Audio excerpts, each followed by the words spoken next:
Hi friends, welcome to Mauni Cine Updates. சிறடிக்க ஆசை சீரியலில் team ஃபேமிலியாக வந்து ஒரு வீடியோ ஒன்று ஷேர் பண்ணியிருந்தாங்க ரீல்ஸு. ஸோ அந்த ரீல்ஸ் பார்த்தீங்கன்னா 11 மில்லியன்ஸ் கிட்ட போட்டு 24 ஹவர்ஸ்க்குள்ளேயே அப்படின்ற மாதிரி வந்து நம்ம மனோஜுமே ஷேர் பண்ணியிருந்தாங்க. அந்த ரீல்ஸ் ரொம்பவே அழகாக இருந்துச்சு. அந்த ரீல்ஸ் நானுமே ஷேர் பண்ணியிருக்கேன். ஸோ மறக்காமல் செக் பண்ணி பாருங்கள். ரொம்பவே பியூட்டிஃபுல்லாக இருக்காங்க அந்த ஃபேமிலியை பார்க்குறதுக்கு.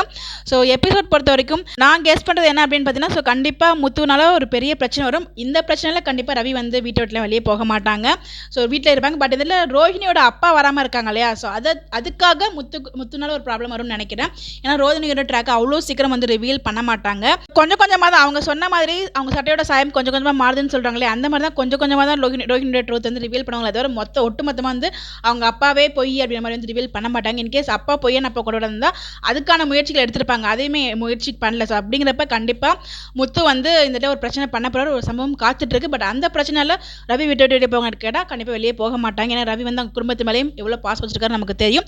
அதுக்கு மேலே ஸ்ருதி வந்து எப்படி இருப்பாங்க, எந்த நேரத்தில் எப்படி பிஹேவ் பண்ணுவாங்க நம்மளால சொல்ல முடியாது. ஸோ கண்டிப்பாக இந்த இடத்துல அவங்க அப்பா வீட்டுக்கு சப்போர்ட் பண்ணாமல் கண்டிப்பாக ஸ்ருதி வீட்டுக்கு ரவி வீட்டுக்கு தான் சப்போர்ட் பண்ணுவாங்களா இருக்கும். இது எல்லாமே என்னோட கெஸ்ஸிங் தான். ஆனால் இருந்தாலும் முத்துவை இவ்வளோ டார்ச்சர் பண்ணக்கூடாது.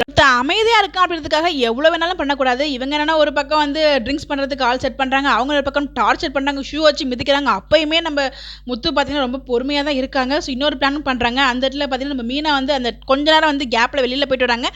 அந்த கேப்பில் எதுவும் பிரச்சனை வருமானு தெரியல. ஸோ கண்டிப்பாக பிரச்சனை வரும்னு தான் நினைக்கிறேன். இது எல்லாமே என்னோட கெஸ்ஸிங் தான். ஸோ வெயிட் பண்ணி தான் எபிசோட் பார்க்கணும். பட் இருந்தாலும் நம்ம உள்ளுக்குள்ள பக்குன்னு இருக்கு. 2 பேர் போட்டிட்டு இருக்க மாய வழியில நம்ம முத்து சிக்கிடுவாரோன்னு சொல்லிட்டு அப்பக்கப்ப பக்குன்னு தான் இருக்கு. சிக்கினாலும் கொஞ்சமாக சிக்கிட்டு எந்த பிரச்சனையும் இல்லாமல் வெளியில் வந்துட்டாருன்னா பிரச்சனை இல்லை. ஸோ பார்க்கலாம். நீங்கள் நினைக்கிறீங்கன்னு மறக்காமல் கமெண்ட்டில் போஸ்ட் பண்ணுங்கள். ஸோ இந்த பிக்ஸ் எல்லாமே ரொம்ப பியூட்டிஃபுல்லாக இருக்குது, கலர்ஃபுல்லாகவும் இருக்குது. அது உங்களுக்காக நான் ஷேர் பண்ணுங்கள். எப்படி இருந்துச்சுன்னா அதை கமெண்ட் பண்ணுங்கள். Bye bye.